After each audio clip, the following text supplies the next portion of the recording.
साथियों नमस्कार। आजादी के लगभग 75 साल से ज्यादा का वक्त बीत चुका है। एक दौर था जब हम सैकड़ों सालों तक अंग्रेजों के अपमान को सहते रहे, बर्दाश्त करते रहे। उन्होंने हिंदुस्तान की जनता को, चाहे वो किसी जाति किसी धर्म की हो, लगातार कुचला। अब आजादी के 75 साल से ज्यादा का वक्त बीत चुका है। अब नए अंग्रेज आए हैं। अमेरिका भारत का, हिंदुस्तान का जिस तरह से अपमान कर रहा है और उस अपमान पर जिस तरह से हम चुप्पी साधे बैठे हैं, आज के समय में उससे दुखद कुछ भी नहीं हो सकता। मुझे यह कहने में कोई भी ऐतराज नहीं है कि भारत की मोदी सरकार विदेश नीति के मामले में पूरी तरह से असफल हो चुकी है। पिछले 15 दिनों से, जब से डोनाल्ड ट्रंप ने बतौर राष्ट्रपति शपथ ली है और अपने सलाहकार के तौर पर अमेरिकन बनिए सहयोगी बनाया है, तब से भारत का कदम कदम पर अपमान किया जा रहा है। दुखद यह है कि वो सरकार जो खुद कटघरे में खड़ी है, हिंदुस्तान की मोदी सरकार, अपमान अमेरिकन कर रहे हैं और वह विपक्ष पर निशाना साध रही है। डोनाल्ड ट्रंप ने कल बहुत ही चौंकाने वाला बयान दिया। उन्होंने कहा कि निसंदेह भारत हमारा सहयोगी है। मोदी जी का नाम लेके कहा कि हमारे सहयोगी है, लेकिन चुनाव सुधारों के लिए जो उन्हें 21 मिलियन डॉलर की रकम दी जा रही थी, वो रकम काफी ज्यादा, वो रकम क्यों दी जानी चाहिए भारत को? उस पूरी रकम पर रोक लगा दी है।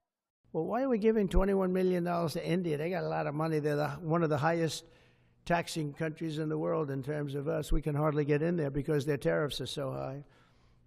I have a lot of respect for India. I have a lot of respect for the Prime Minister. He just left, as you know, 2 days ago. But we're giving $21 million for voter turnout. It's voter turnout in India. What about like voter turnout here? We've done that, I guess. We did 500 million, didn't we? It's called the lock boxes. सवाल ये नहीं है कि ये मदद रोकी। 21 million dollar कोई बहुत बड़ी राशि नहीं है। अडानी जी के पास उससे ज्यादा पैसा है। यह सच्चाई है कि अगर अडानी जी बीजेपी की मदद करने पर आ जाओ, करते ही है, इसमें कौन सी दो राय है भाई। अडानी जी की मदद से ही सरकार चल रही है। तो 21 मिलियन डॉलर की बात नहीं है कि 21 मिलियन डॉलर रोक दिया तो अमेरिका बहुत बड़ी बात हो गई।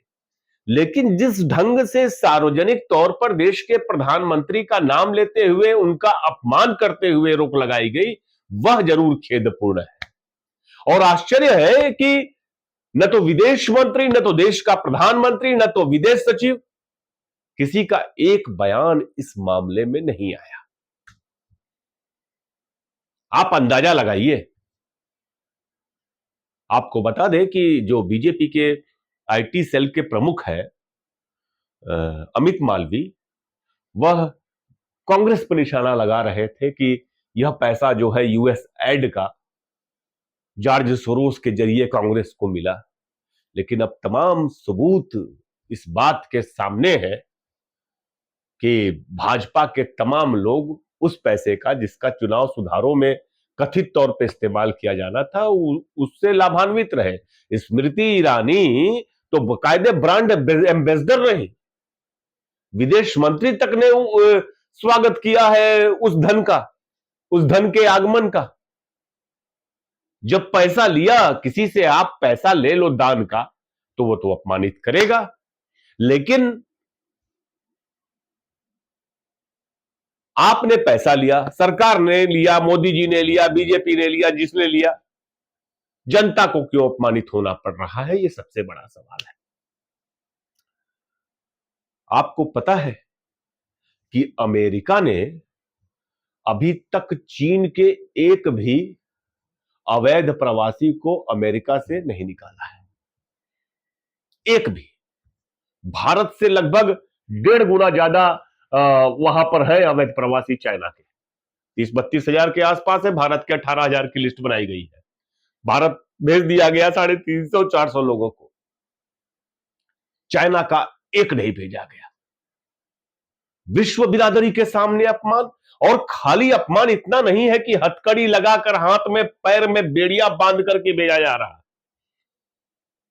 अपमान यह भी है कि बार बार व्हाइट हाउस, बार बार उनकी बॉर्डर पुलिस वीडियो जारी करके हिंदुस्तानियों का हथकड़ी बंधे हुई, सर झुकाकर बैठे हुए लगातार वीडियो जारी कर रही है।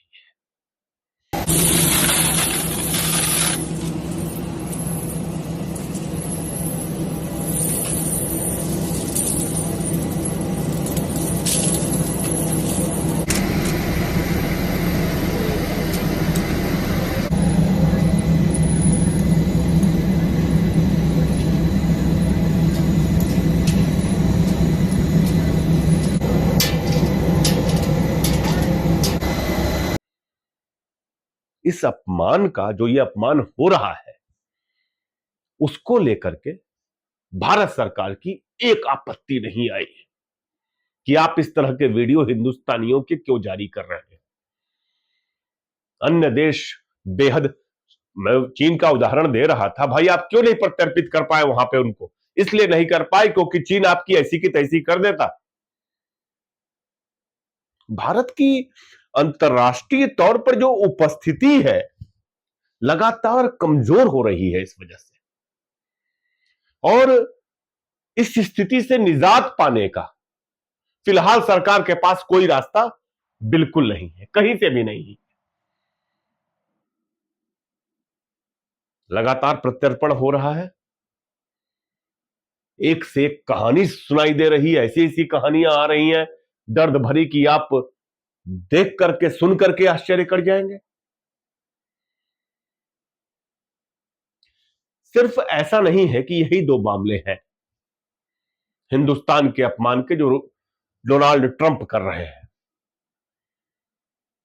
जिस तरह से वो बार बार कह रहे हैं कि हम रेसिप्रोकल टैरिफ लागू करेंगे इंडिया के ऊपर, मुझे समझ में नहीं आता कि नरेंद्र मोदी किस लिए गए थे यूएस, क्या हासिल करके आए जो रामास्वामी और उसके बाप के सामने ऐसे अपमानित होकर के बैठे थे कि रामास्वामी और उसका बाप पैर पर पैर रख करके बैठा था, मोदी जी उनके सामने स्ट्रेट होकर बैठे थे।